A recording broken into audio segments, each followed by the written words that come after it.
everyone, and welcome to week 5 of Edible Estates. As you can see, there has been significant growth in the bed. It's all very leafy, but there's no sign of any of the fruits or vegetables yet. So hopefully in the next few weeks we'll be able to start seeing some of them coming through. But yeah, growth is good. The plants are all looking pretty healthy, and the companion plants are starting to catch up now as well. Today we're going to look at a few diseases. Approximately 85% of diseases are caused by funguses and molds, and the balance are caused by viruses and bacteria. In Ireland, we have perfect conditions for the molds and funguses. They like damp, wet conditions. We've got plenty of that. So yeah, we'll look at just a few examples from what we've got in the bed here. So we'll have a look at a few samples of diseases that we might get on some of the plants in our bed. So first of all, with the potatoes, I'm sure everyone's familiar with potato blight.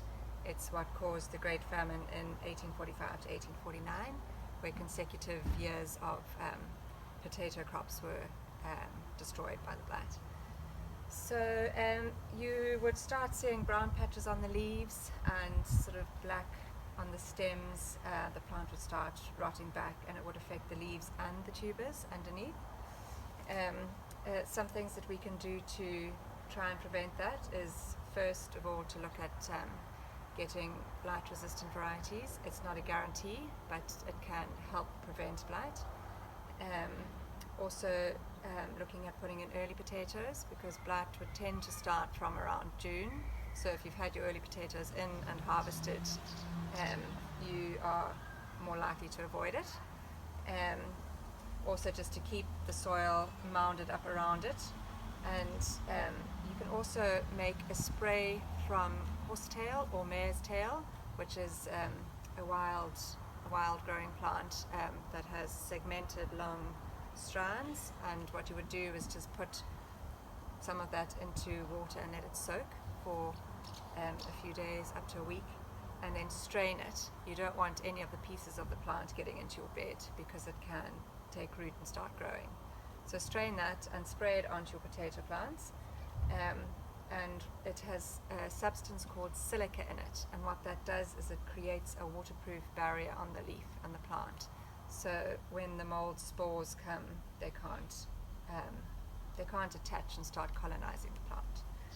So yeah, so that's a few ways that we can look at preventing blight. Just keep an eye on the plants. If you see any browning, take off the brown leaves. If it starts to take over the whole of the plant, you can cut it off, and just hope then that you'll still get your yield from the potatoes.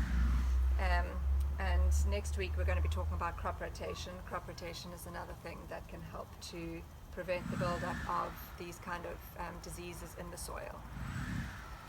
So that's a potato. Another fairly common disease in potato is potato scab, and you'll just notice rough scabby areas on the outside of the potato.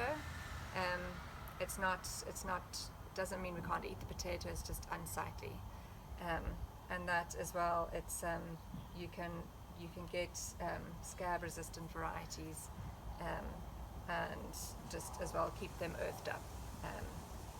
And to prevent the potato scab, they like to be kept moist. So it's, in Ireland we would tend to have more wet conditions, but if you have a couple of days of sunshine, just make sure that your potatoes are watered during that time. So that's the potatoes. Then we've got the brassicas, so our cabbage and cauliflower or broccoli.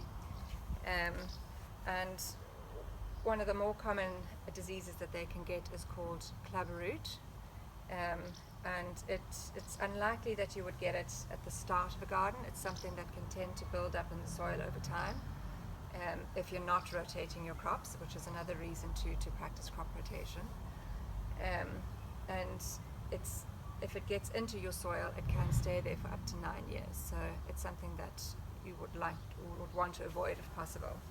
And you'd notice you start noticing poor growth, like the leaves would be browning and kind of, it would be sort of falling back. And if you pulled it up, you would see that you've got swollen, knobbly roots that have got a smell off them and are quite slimy. So yeah, it's another one that likes the wet, damp conditions, and you can try and leave more space around the plant just for airflow, and you can look for the resistant varieties as well for that, but primarily what you're going to be wanting to do is making sure that you're not growing brassicas in the same soil year after year, because after a couple of years that those diseases would be building up. So the crop rotation that we will look at next week is key for that. So those are brassicas. Then our leeks. Leeks are, it's also botrytis and downy mildew, so it's again the fungal and mold diseases. It's to keep them well drained, not to plant them too close together. The airflow around the plant is really important, so that they can, when they've been wet or watered, they can actually have time to dry without that damp condition really inviting the mold spores in. Because what happens as well is you may get one type of mold that starts growing, and if the conditions are right, they'll kind of invite other mold spores, and you'll start getting a variety of different molds and funguses in your bed. Again, it's something that can be helped by crop rotation. So that's the leeks. Strawberries, also botrytis grey mold. I've had a bit in my other strawberry bed. The strawberries, a few of the leaves had like a grey mold on them, and then the strawberries started getting really moldy. You wouldn't want to eat the moldy strawberries. They can cause an allergic reaction. So if you see the mold in a strawberry plant, just pull the leaves off and pull the strawberries off that have got it, and just dispose of them, not in your normal compost if you're going to be using that on your garden, because it can just reinfect the soil.